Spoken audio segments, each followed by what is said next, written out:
So let me put it in a simple tabular column. How many sperms were produced in the vagina and how it reaches the fallopian tube and into the ampullary region of the fallopian tube.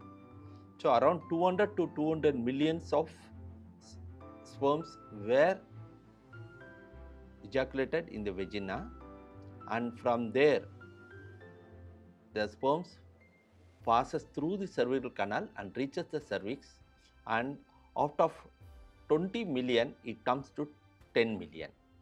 Why?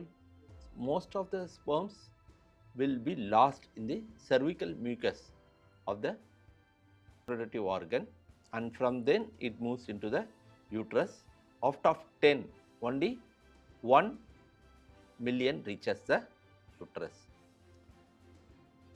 From the cervical canal to uterus, the cervical mucus will be present, which is very thick and less quantity.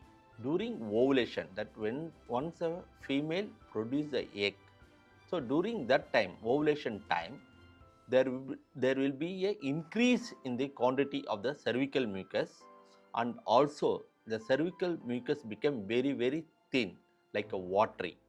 Why? Because the sperm can penetrate through the cervical mucus and enter into the cervix. So the nature has makes a lot of changes so that the sperm can safely move and reaches the fallopian tubes and fertilize the oocyte. So you can see the sperm out of 10 million, in uterus it comes to 1 million. So again 10 times of the sperms were reduced. From there, due to the muscular contraction of the uterus and fallopian tubes, these sperms will be passed from the uterus and fallopian tube and reaches the ampullary part of the fallopian tubes.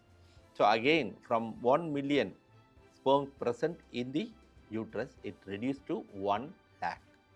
From 1 lakh, it reduced to 200 to 300 numbers of sperms we can found around the oocyte during the fertilization process. So you can see how the nature is reducing the number. That is the competition. Let me see the video clip so that you can easily understand what it is. Can you able to see the sperms moving, millions of sperms moving from the vagina through the cervical canal and reaches the uterus. You can see so many sperms were dying, so many sperms were trapped in the mucal region, and it passes into the uterus through the os, and from there, due to the muscular contraction, sperms were directed towards the fallopian tubes. You can see nicely.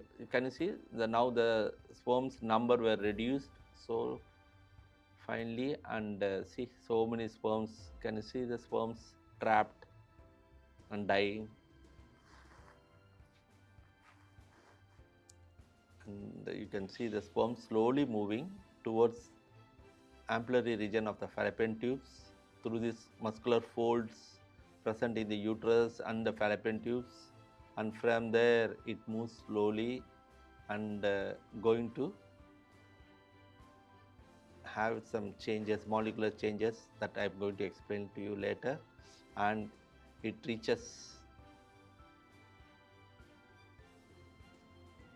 the ampullary part of the fallopian tubes.